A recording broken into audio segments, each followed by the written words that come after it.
Good afternoon. We're going to get started very soon. Folks are still trickling in from the waiting room.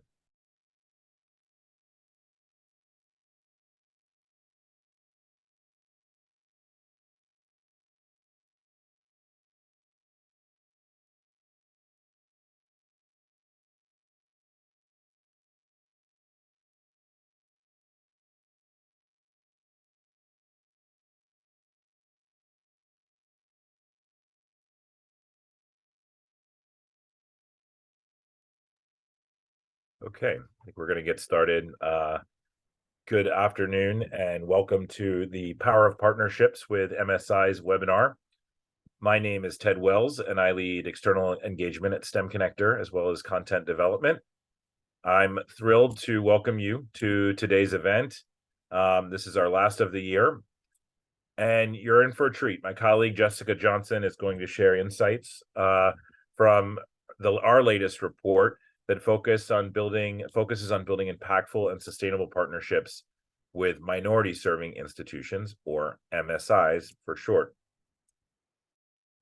At STEMconnector, we develop insights for the broader STEM stakeholder community to advance some of the following objectives: provide digestible insights into complex systemic issues facing our shared ecosystem. We develop resources for internal and external stakeholder communications and enable our community of stakeholders, our members, to share their work more broadly to a national audience.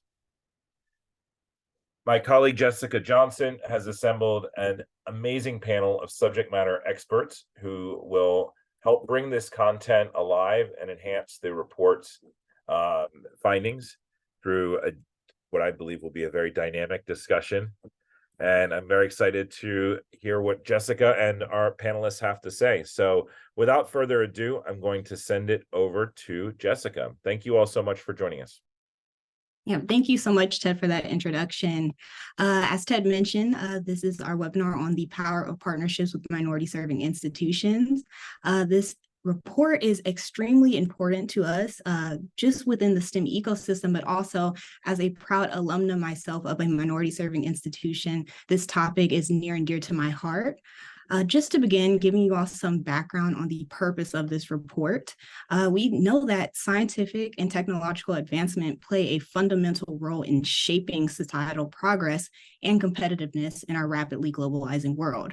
Yet, this progress is shadowed by a critical issue. A significant amount of the U.S. population remains underrepresented in the fields that are driving this advancement, particularly in STEM fields. Communities of color play a vital role in STEM, but are widely underrepresented, and we know that achieving equity in STEM requires focused efforts and innovative solutions. So we have looked at bridging this gap by considering the power and potential of partnerships with minority serving institutions. And minority serving institutions, these are higher education institutions that serve minority populations. So to begin, just looking at this figure here, we see that the United States is experiencing significant growth, not only in its overall population, but also in its cultural and ethnic diversity. From 1980 to 2019, there has been a substantial increase in the representation of various minority groups. In 1980, almost 80% of US residents identified as white, with smaller populations of other racial and ethnic groups. 11.5% identified as Black, 6.5% identified as Hispanic or Latino, 1.5% identified as Asian, and 0.6% identified as American Indian and Alaska Native. But by 2019, the US population drastically changed and increased in diversity. We see the white population share decline to 60.1%, and other population groups either increased or maintained their population here in the United States. 12.5% of the population identified as Black, 18.5% identified as Hispanic or Latino, 6% identified as Asian, and 0.7% of residents in the United States identified as American Indian or Alaska Native. Additionally, we are seeing that minority students have made considerable progress in education here in the United States. We see that fewer minority students are dropping out of high school. There's an increased share of minority students taking the SAT, ACT, and advanced placement test. There's an increased rates of immediate transition to college for minority groups. And we're also seeing that over the last 2 decades, minority groups here in the United States have either maintained or increased their college enrollment rate. Looking at STEM and STEM fields, we see that STEM fields in the United States are set for significant expansion. The Bureau of Labor Statistics projects that by 2032, STEM occupations will increase by 10.8%, creating a demand for an additional 1.1 million STEM jobs. But there's a critical issue. The United States currently lacks an adequate supply of STEM professionals to address these future workforce demands. We see that the representation of underrepresented minorities, also referred to as URMs, these are people who identify as Black or African American, Hispanic or Latino, and American Indian or Alaskan Native. These groups are underrepresented in STEM, in the STEM workforce, as well as within STEM degrees. Additionally, we see other communities such as certain Asian American communities who are less represented in STEM occupations and degrees as well. So we see that there's a discrepancy between the increasing diversity of the nation and the demographic makeup of those who make up STEM fields, either in the workforce as well as STEM degrees. And the importance of minority serving institutions with this context has never been more pronounced. We see that MSIs are skilled in maximizing their impact, even though they have historically had limited resources and funding. Minority serving institutions account for only 19% of all post-secondary institutions, but eligible and funded minority serving institutions serve over 51% of all students of color in the United States and serve about 34% of all college students here in the United States. So with this in mind, powerful partnerships with MSIs as key stakeholders can stand as vital opportunities for bolstering the U.S. STEM workforce and supporting diversity in STEM. Here's a look at the minority serving institution designations. These are from the Department of Education. We have mission-based MSIs. These are our historically Black colleges and universities, tribal colleges or universities, historically Black graduate institutions, historically Black colleges and universities, master's institutions, but we also have enrollment-based MSIs. These are our predominantly Black institutions, our Hispanic serving institutions, our Native American serving non-tribal institutions, our Asian American and Native American Pacific Islander serving institutions, our Alaska Native or Native Hawaiian serving institutions, our Hispanic serving institutions or HSI STEM institutions, as well as our promoting post-baccalaureate opportunities for Hispanic American institutions. So in total, there are 11 different categories of minority serving institutions to this date here in the United States. So now we wanted to investigate the role of minority serving institutions for diverse communities. And we looked at 3 aspects of this: economic mobility, community culture and support, and increasing STEM outcomes. So with economic mobility, research has shown that minority serving institutions enroll a larger percentage of students who are from the lowest income quintile in comparison to their non-MSI counterparts. However, minority serving institutions exhibit higher income mobility rates and extended mobility rates. This indicates greater upward economic mobility for their students. So for instance, income mobility rates are moving students who are from these lower income quintiles to the highest income quintiles by the age of 30. And the extended mobility rate is moving students from the lowest 2 income quintiles to the highest 2 income quintiles by the time they are 30. When looking at community culture and support, minority serving institutions provide a sensitive, culturally relevant climate. They offer diverse faculty, personalized learning experiences, mentoring, peer support, diverse role models, and they do this while upholding rigorous standards in STEM education and research. And then lastly, we see that minority serving institutions increase STEM outcomes. More undergraduate students from all backgrounds are enrolled in STEM disciplines at 4-year MSIs than at 4-year non-MSIs. We also see that STEM degree completions at MSIs are on par with non-MSIs, and together HBCUs, HSIs, and AANAPISIs, or Asian American serving institutions, collectively produce 1/5 of the nation's STEM bachelor's degrees. So this is what led us to investigate this topic even further. We see that collaborating with minority serving institutions not only amplifies their roles in fostering diverse STEM communities, but it also empowers external partners to tap into talent, enrich their enterprises, shape the future workforce, and ultimately drive greater equity and diversity and excellence in the STEM ecosystem. But we noticed that here at STEMconnector, we've noticed that forming these partnerships presents challenges.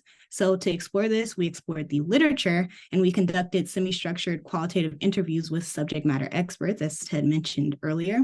These experts came from higher education, industry, and nonprofit sectors, and they have extensive knowledge and experience working at or partnering with minority serving institutions.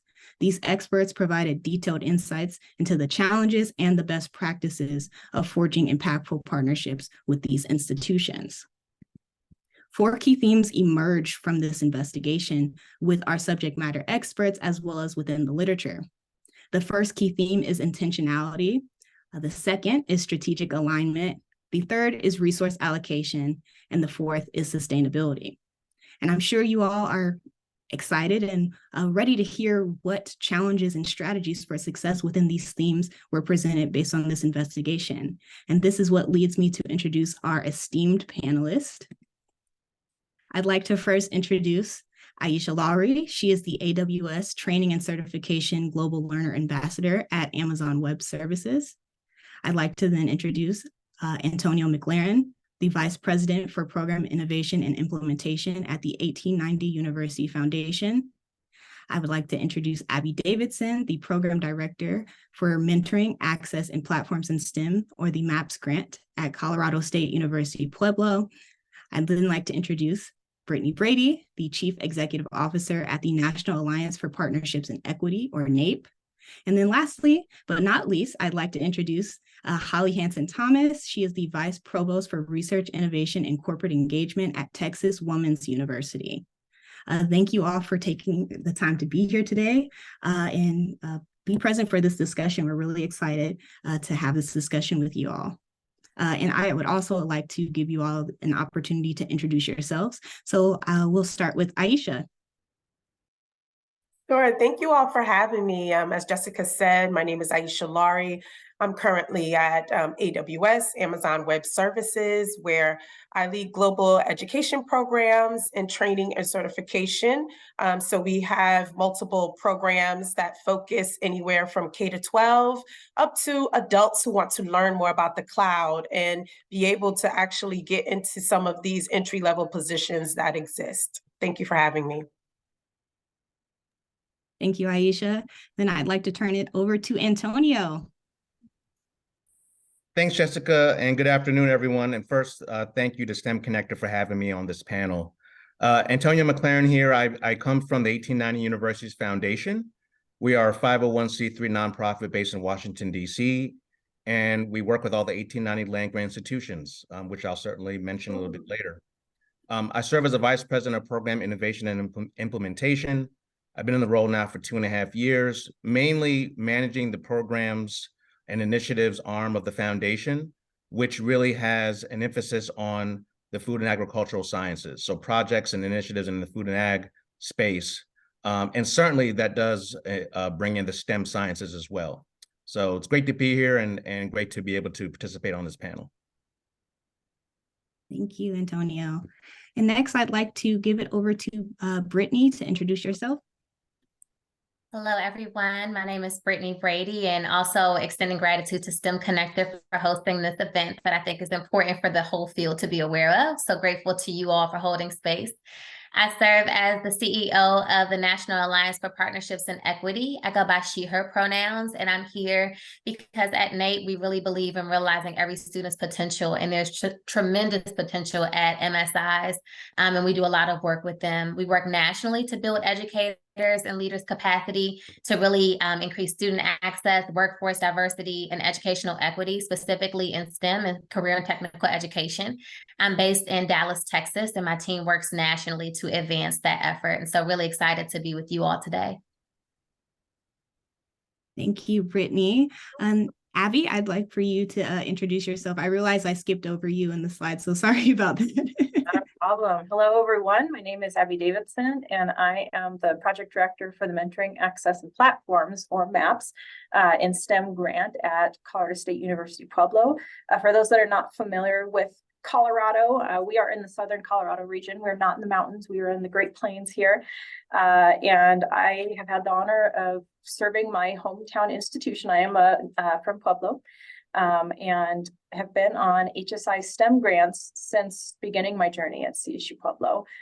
For those that are not familiar, the Department of Education, as well as some other agencies in the US, provide funding opportunities to support HSIs and MSIs. And so we've been very fortunate at CSU Pueblo to be the recipients of some of this funding. And so purpose of what we do is to increase the success, retention and graduation of our STEM students, specifically our underrepresented, low income and first gen students.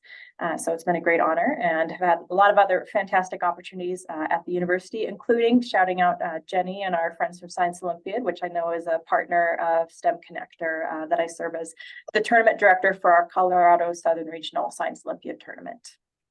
Thank you. Thank you so much, Abby. And then Holly. Thank you so much. And I really appreciate being here with this illustrious panel. And I'll also extend my gratitude to STEMconnector. And Abby, we just came back from your hometown for our last STEMconnector meeting. It was wonderful. I serve as the Vice Provost for Research, Innovation, and Corporate Engagement. And that's a bit of a mouthful. So at Texas Women's, we are a minority serving institution. And in fact, just recently have become the nation's largest private the nation's largest public university system with a woman focus. So we are woman focused, but we are public. So we are open to everyone.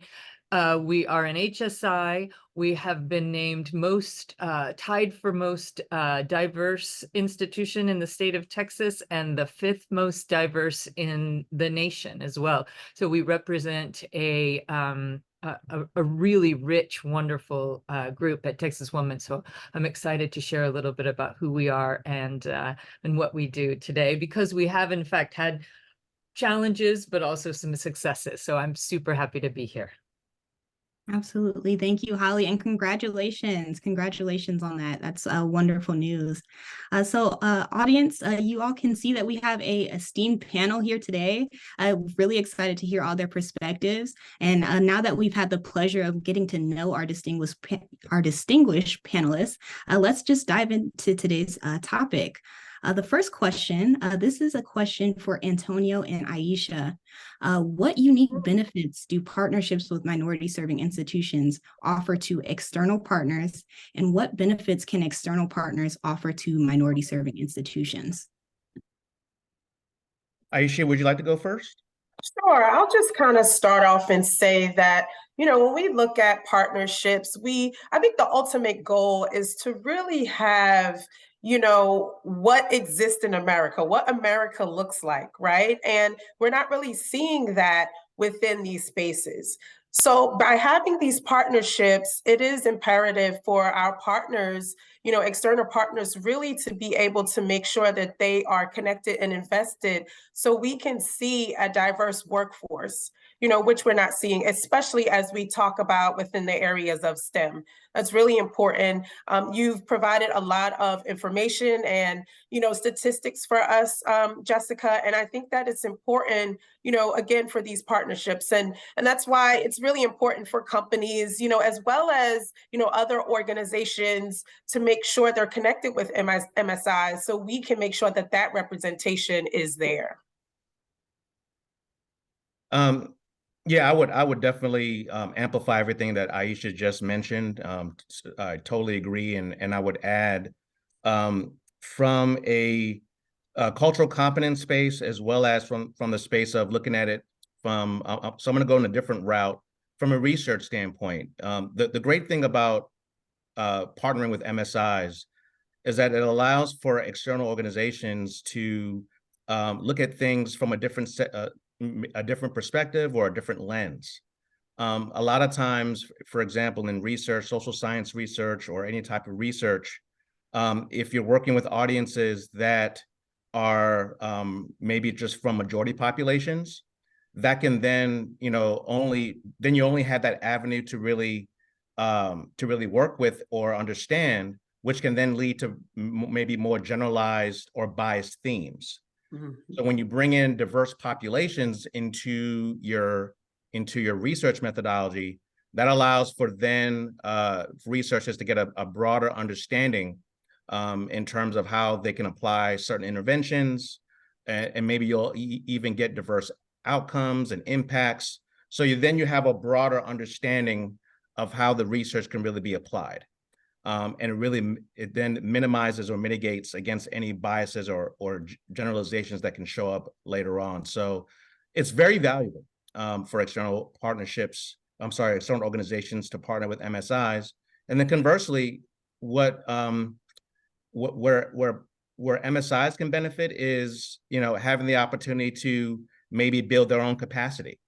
So for example, MSIs that are maybe in the process of developing degree programs or new courses, these partnerships with external entities or external organizations, industry, understanding what the industry trends are from a workforce development standpoint, MSIs can then really use that information to really tailor to their capacity building in the classroom, designing courses or degree programs that are really practical, to then really providing graduates that are going to be marketable or able to be employed.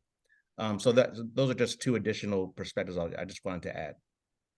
I just want to add one more thing, Jessica, in the fact of, we talk about not only just, when we talk about inclusion, diversity, but that belonging piece, and Antonio did, touch on this as well. And so for external partners, who need to partner and should partner with MSIs, I think it's important for them to really be able to get that perspective and to really be able to understand. And the only way that you can do that is really having a true partnership, right? When you're able to really sit down with people and have conversations, that's so impactful, especially when it is just organic and genuine, right? So if you have and build that partnership, that's different than just being able to network or connect with people. And so that's why true partnerships are so important within this space.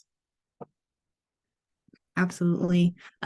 You both gave some great insights with that, a lot of which we discussed in the report. That true partnership aspect that you mentioned, Aisha, is incredibly important with any type of partnership, but particularly partnerships that are working with diverse communities. And Antonio, you mentioned cultural competence, which is also something mentioned within the report, which is extremely important. You have to know the community that you're working with if you're going to ever have any tailored, programs or just partnerships in general with that community. You have to understand the cultural aspects of that. So now shifting towards or continuing with equitable collaborations, Aisha and Abby, I'd like to ask you all, what are some ways that organizations, or what are further ways organizations can ensure their partnerships with minority serving institutions are equitable and beneficial? I know you all touched on some of those just now, but are any additional ways?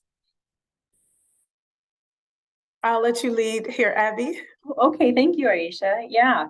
So, from my perspective in higher education, especially the work that I do today, day to day, we're working so closely and are, frankly, very focused in on that day-to-day success, keeping the students retained, being successful in those classes, graduating.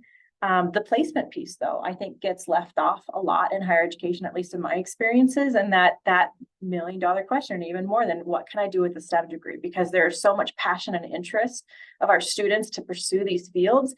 But especially for students such as ours, the majority of our students are first generation. They don't have that clear guidance and that connector of what gets us to that next step. And so a lot of what we're doing day to day in higher education is to really help our students to be successful and ultimately graduate with that degree. But we really can use more guidance in higher education with what are those clear pathways to get into those next pieces. Because, a number of students are obviously interested in going to professional school or graduate school, but quite a few students do want to go directly into organizations, into industry. And it's incredibly difficult and nebulous. And I think maybe some institutions get it better than others, but that clear guidance of how to be a good candidate and how can our students be good candidates to go into these jobs and opportunities. And so I think really thinking about your intentional partnerships with the MSIs, HSIs in your area about what are the opportunities that are available? What are those ways that we can pull students in through those internship opportunities? What are the ways that you can help us to uncover how our students can be good candidates for those opportunities? So I think also another piece that can be difficult is that in a lot of fields, but in higher education, it can be kind of transitory. You could lose connections with folks. Maybe you had one person that you're connected with at maybe the career center. They leave, things change, and then you forget, oh, I don't know who's there anymore. Being tenacious with making connections and partnerships with different entities at those specific institutions is key. Don't give up just because one person maybe left. Continue to make those connections and stay honest to stay connected with you all. And so I'll just add that, when we think about making sure that partnerships, are equitable and beneficial, I think it's really important to make sure that both parties understand it really is a two-way street.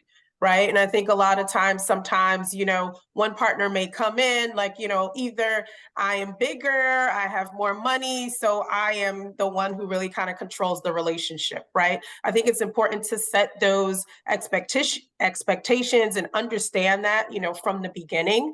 To also make sure that there is representation on both sides.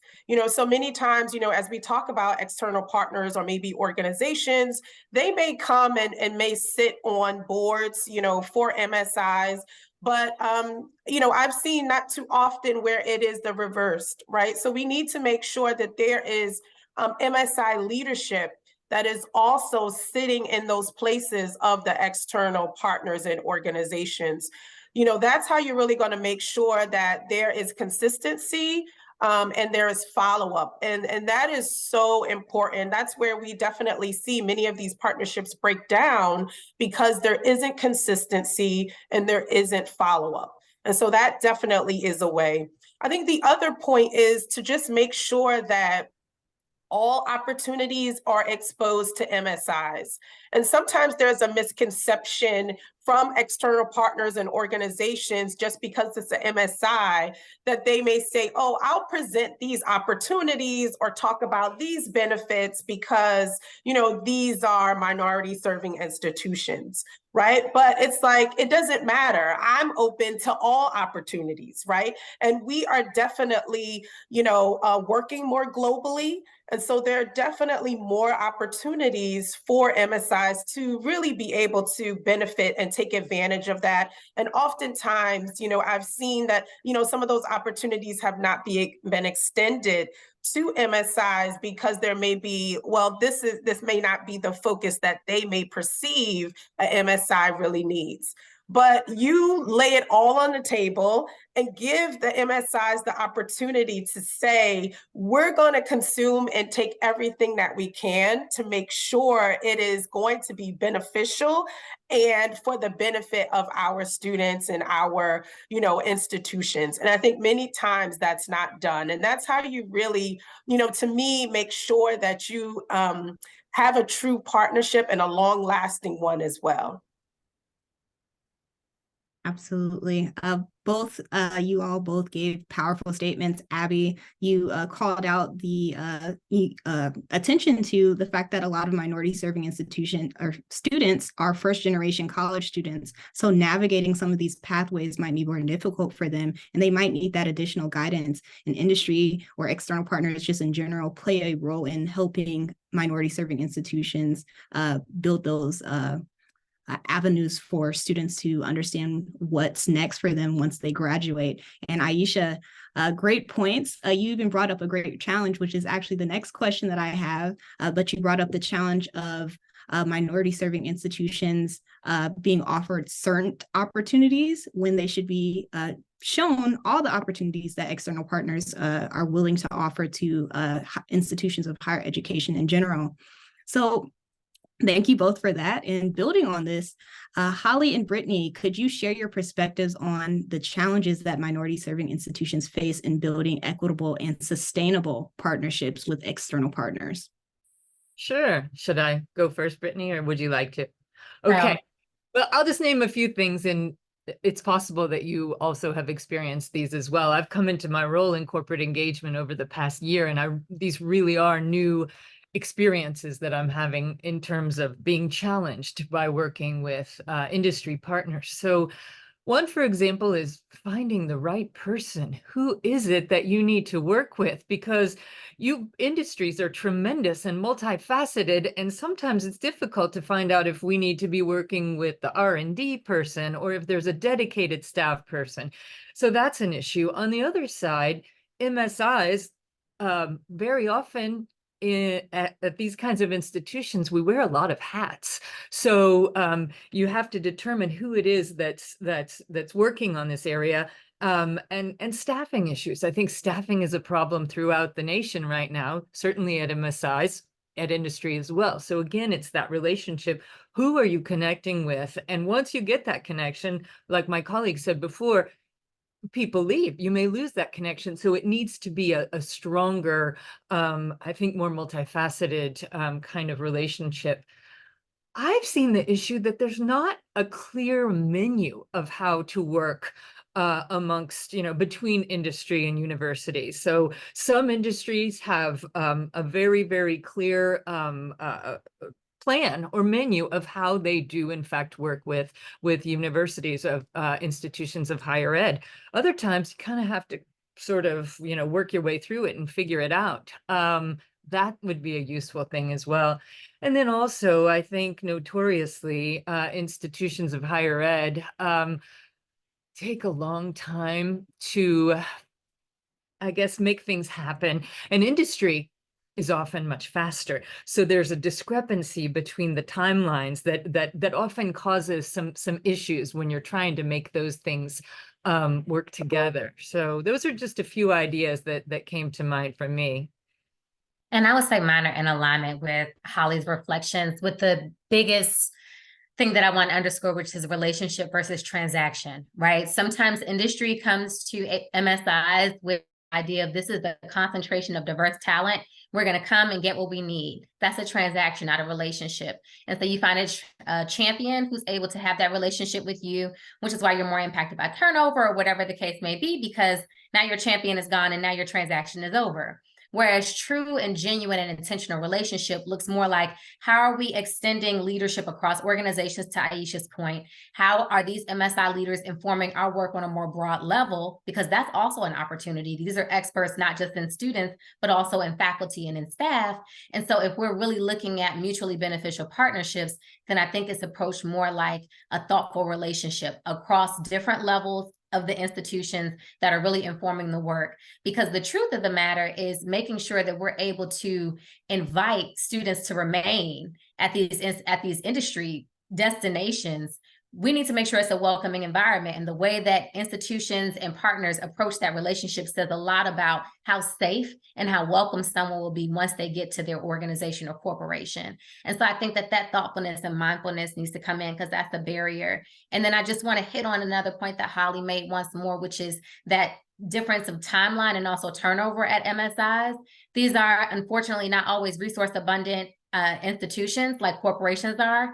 Corporate folks, we love you all. We love you. We're grateful for you. And also, MSIs are not working with the same resources you are. And so that grace and that patience and that space of knowing that this is a relationship that can last for a long time, if we're able to be thoughtful about what the pace looks like, can really go a long way in building a sustainable and equitable partnership. That sustainability does not happen without equity, as far as I'm concerned. And equity even includes how you approach it and what you hope to glean from it.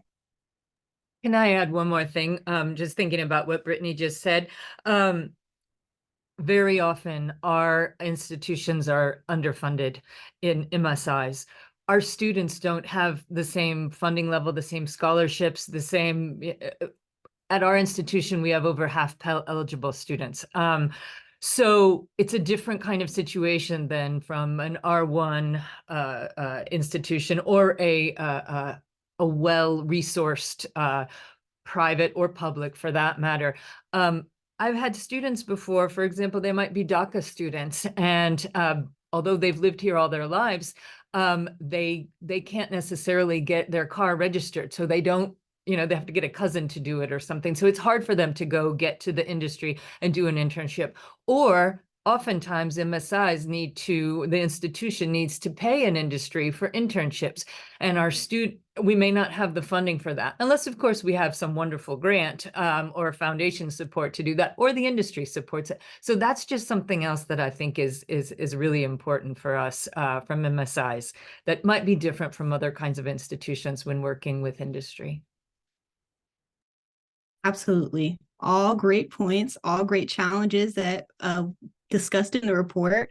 Again, Holly, you mentioned that at first you mentioned the trouble with that higher education role, or the lack thereof of those roles or those dedicated points of contact for minority serving institutions to connect with industry and external partners. Who can you talk to? That's a huge challenge. And then Brittany, you mentioned and so well articulated the issue of transactional relationships versus actual real equitable relationships. And I completely agree. Sustainability needs equity within it in order for it to last. So both of you all gave great points with that. And now I want to move into a discussion about some further solutions that we can provide to external partners who are looking to support minority serving institutions. Brittany and Antonio, both of you all are at organizations that work as you can say intermediaries, or they help facilitate some of these relationships between minority serving institutions and external partners. So Brittany, could you discuss how NAEP, and Antonio, can you discuss how the 1890 Universities Foundation encourage and support organizations in implementing strategies for diverse populations, particularly in work with minority serving institutions? You want to go, Antonio? You work with a lot more than than I do, but I'm happy to take a first go at it. Sure. Yeah. Brittany, if you'd like to go first, and then I'll follow up. Okay. Well, first of all, we're really excited to work with all of our MSI partners, HBCUs, tribal colleges, Hispanic serving institutions, a lot of the ones on the left of that slide that Jessica showed. I'm especially glad that she showed, though, all of the designations, because there's a lot more work that we all could be doing to really shine a light on these institutions that are really supporting a very large number of diverse talent. And so what NAEP does is we glean some of the insights from working with these institutions and share them nationally. It's kind of part of our research work. We go through a process called our PIPE process, where we utilize the data that are available. We analyze the practice of faculty members, and then we determine what changes in practice or policy can then increase the outcomes of your students. We especially do that at MSI institutions, a lot of community colleges specifically, because we're looking at that kind of skilled trade piece with that work. But once we determine what those faculty members are learning, we're now sharing it nationwide, because if you're dealing with, for lack of better terms, folks in an environment that we know is cultivated for their care culturally, right? And we're trying new strategies and it's working, then the hypothesis can then extend to other spaces of, okay, if this practice works here, then let's go ahead and see how we can adopt it in other places. And the thought behind that is what someone kind of got it in the chat a little bit, which is the belonging piece, right? We do a lot about practice. We do a lot about how is your pedagogy being culturally competent and inclusive, and what exactly are you doing as a faculty member and administrator to make sure that diverse students are able to see themselves reflected within both your STEM faculty and also your content, right? How are you ensuring that that is part of the secret sauce of your institution? And what can we share loud and proud, if you will, from that MSI experience for others to learn? And also just transparently for others to really understand that MSIs are spaces of true innovation. And that's something that I feel like it doesn't always get that moniker, but that's what I've always known MSI spaces to be, because you're constantly innovating to support the student. And I think that a lot can be learned more broadly, even at Research One institutions, from that practice and that level of intention around this is about the student experience first. And thanks, Brittany, for those perspectives. I appreciate hearing your experiences, and from my vantage point. So I'm from the 1890 Universities Foundation. We work with 19 HBCUs that are all 1890 land grants, 19 HBCUs in 18 states. These are institutions that have food and agriculture programs. So just from some historical context, there is at least one land-grant university in every state in the United States. However, these institutions were created really as a result of, at the time, in the year 1890, African Americans could not attend the same institutions as whites, and specifically for the purpose of learning about agricultural education in the classroom. So that's why these institutions were created, and historically at the time they were to educate African Americans. However, today they educate everyone. So my organization really is sort of as Jessica used the term as in like intermediary. Certainly I would agree with that. We definitely stand as a way to open the door. So for example, if there are private sector companies that want to work with 1890 land-grant institutions, we are definitely the best organization to come to, because we have relationships with the presidents, we have relationships with the deans, research directors, and many other faculty and staff at those institutions. So because of us having that connectivity, and also we have the cultural competence of those institutions, industry can come to us, gain that information, and then we can work with industry to really helping them to develop thoughtful relationships. So, so with that, I would say that one of the ways that we really encourage external partners is looking at things from a stakeholder identification and engagement standpoint. A quick example is the Black farming community. If there are, food companies that are looking to, perhaps from a supply chain perspective, they want to bring maybe Black farmers into their supply chain space.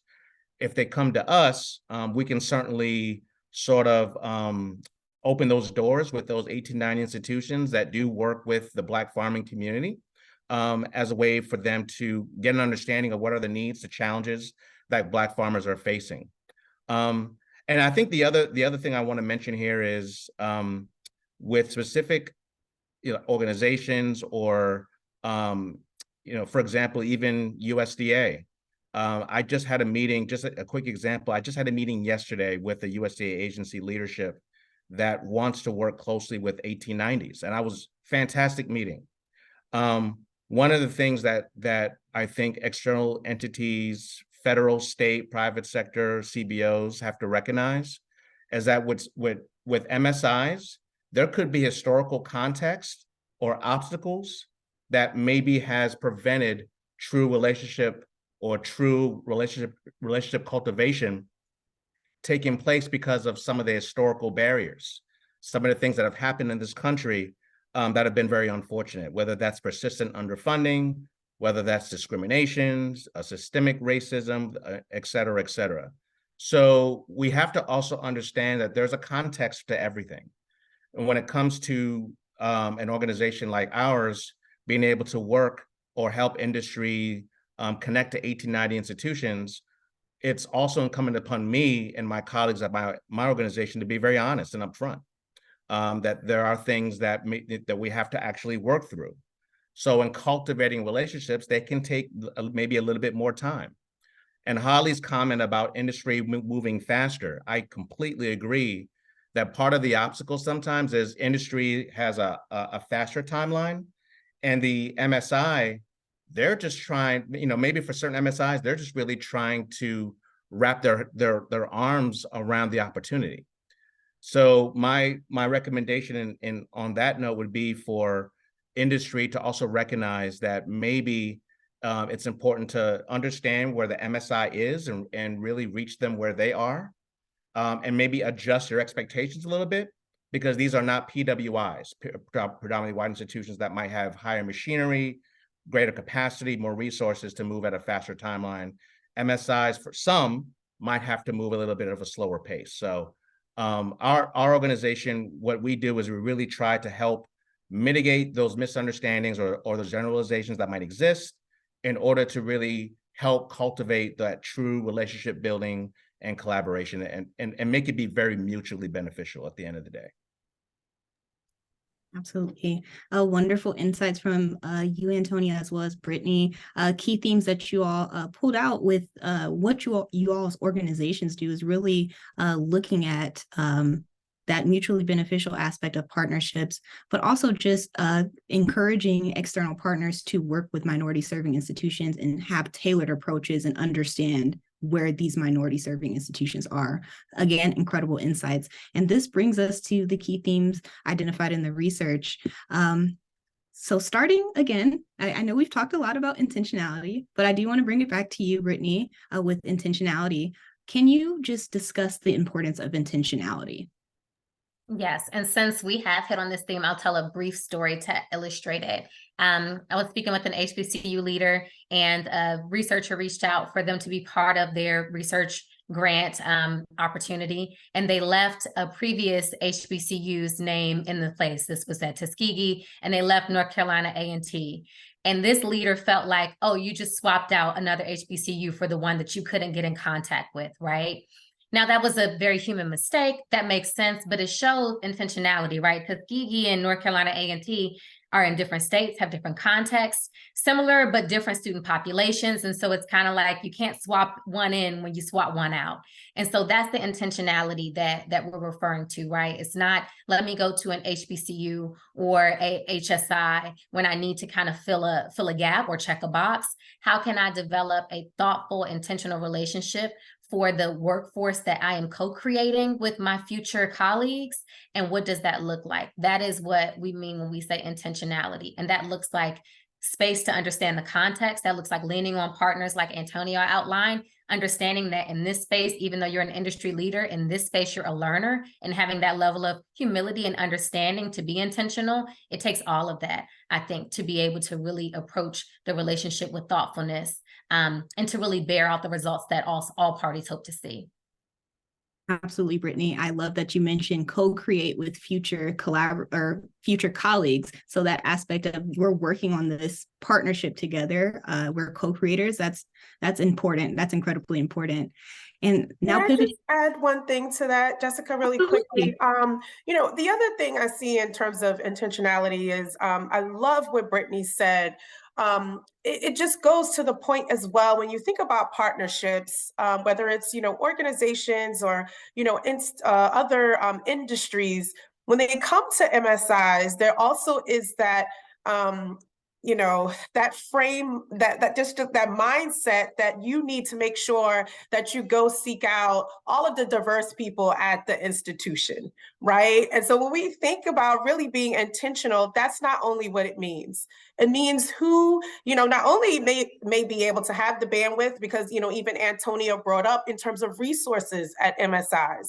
And, working at an institution, formally, that's what would constantly happen when there would be partnerships where they were looking for, they would seek out the diverse faculty or, the diverse staff and say, okay, I need you to work on this project. But when we're talking about really being intentional about this work and forming true partnerships, it is about learning, as Brittany mentioned, and learning from all of the allies who are involved. So it's not only just seeking out the diverse staff and, faculty at these MSIs, but it's seeking out people who also want to really learn and really be engaged. And I think that is a huge intentional piece that is missing in a lot of these partnerships. Absolutely, Aisha. And I love that you added that point. That's incredibly important as well when looking at that aspect or theme of intentionality. And looking at the next theme, which is strategic alignment.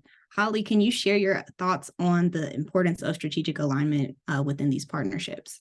Sure, Jessica. I think it's indisputable that you need to have the strategic alignment, or even in simple terms, a good fit. Because, for example, an institution needs to have the programs, the curricular programs that'll meet the needs of industry. For example, Texas Women's University is right now standing up a program in aeronautical sciences, because we know that only 5% of pilots are women, and few are also from communities of color as well. So we're trying to help fill that gap. And so as a result, now that we have this curricular program coming into being, we are looking for partners that can help support what we're doing and be, in Brittany's term, co-creators with us. So that's something important. And I'd also like to say that research as well. You've got to have those programs that are going to fit the research needs of the industry partners. So that's really important. And something that I think also is relevant here is that the industry partner and the Institute of Higher Ed needs to have they need to either match or have some kind of a close relationship with regard to mission, ethics, politics as well. I probably can't say too much about that from a public institution, but that's something that's really important as well. And I think particularly important from an MSI institution. And also, I think it's key that critical that the industry knows the community and knows the people, the demographics, the students.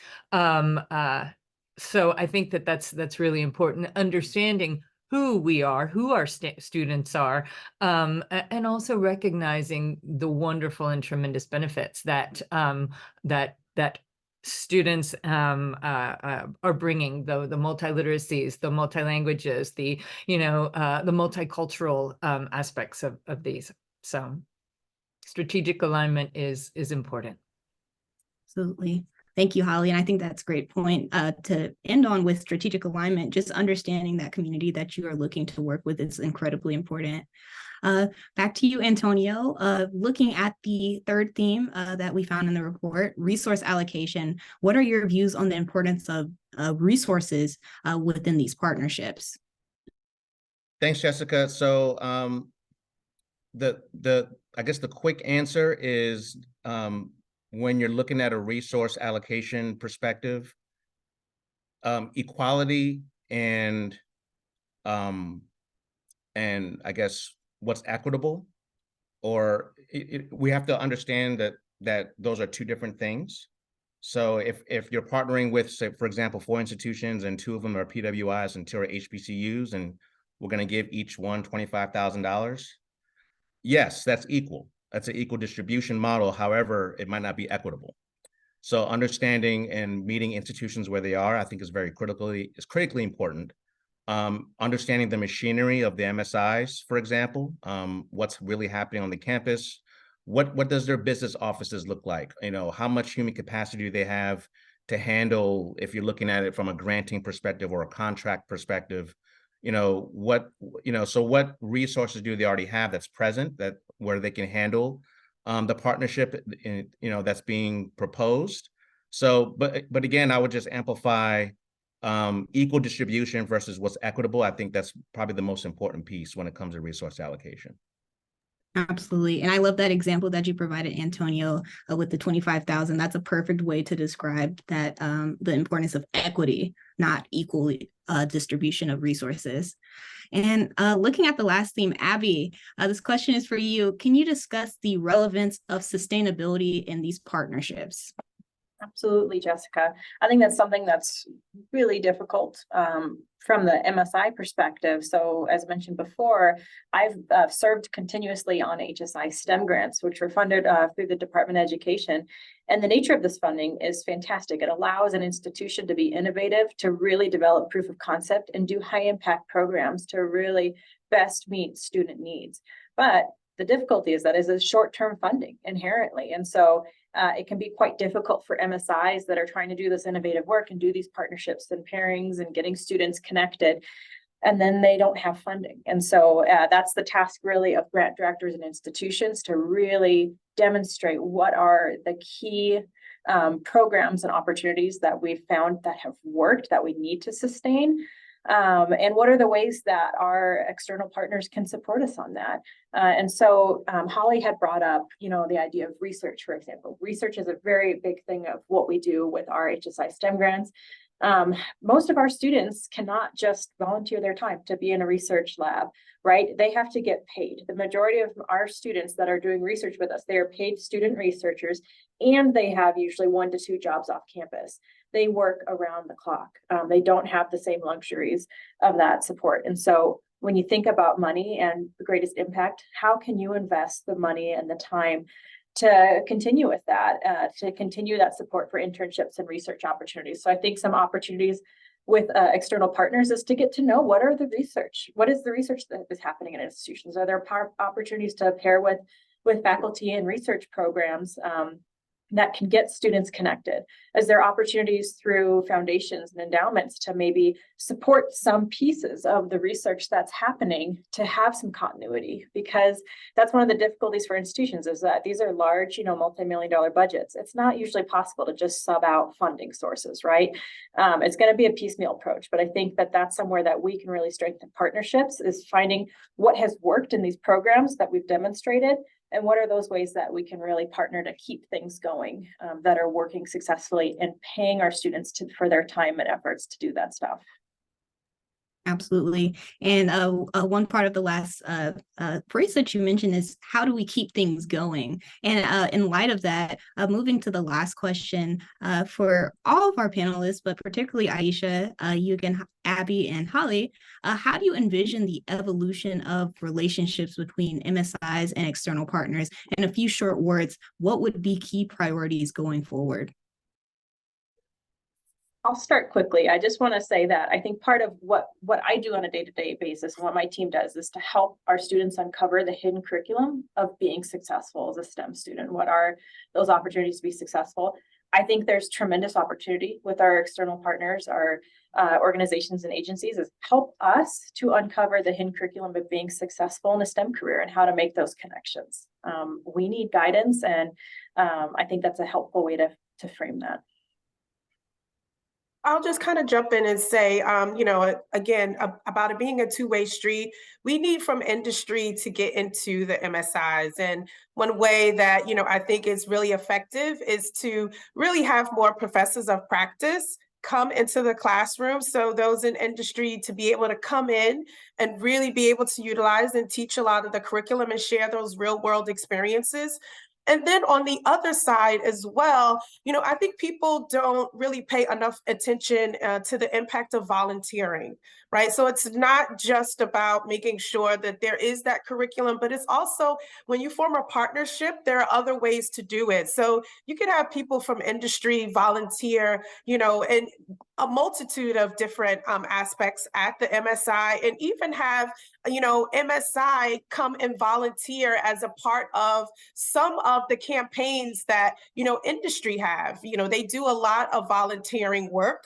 And so you can make sure that, the MSIs are involved and engaged in that volunteering work right alongside industry. And I think that's how, I would like to see, it evolve to really strengthen the partnership.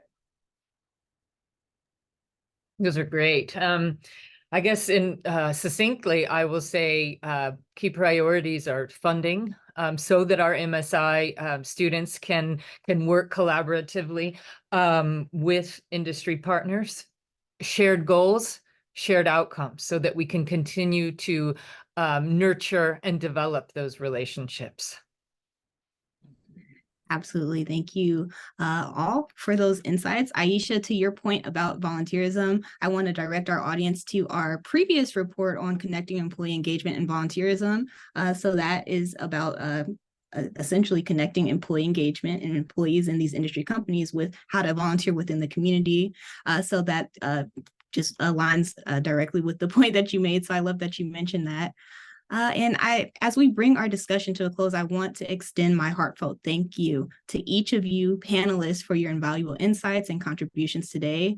Your expertise and experiences have really enriched today's conversation, as well as our report that we released today. I also want to express my deepest gratitude to the audience for joining us today and engaging with us throughout this session. And thank you all once again. And I wish you all have a wonderful rest of your day, rest of your week. And Again, our newest report, the Power of Partnerships with Minority Serving Institutions, we just released that today. So I encourage you all to take a look and read that report and learn how we can support these institutions better.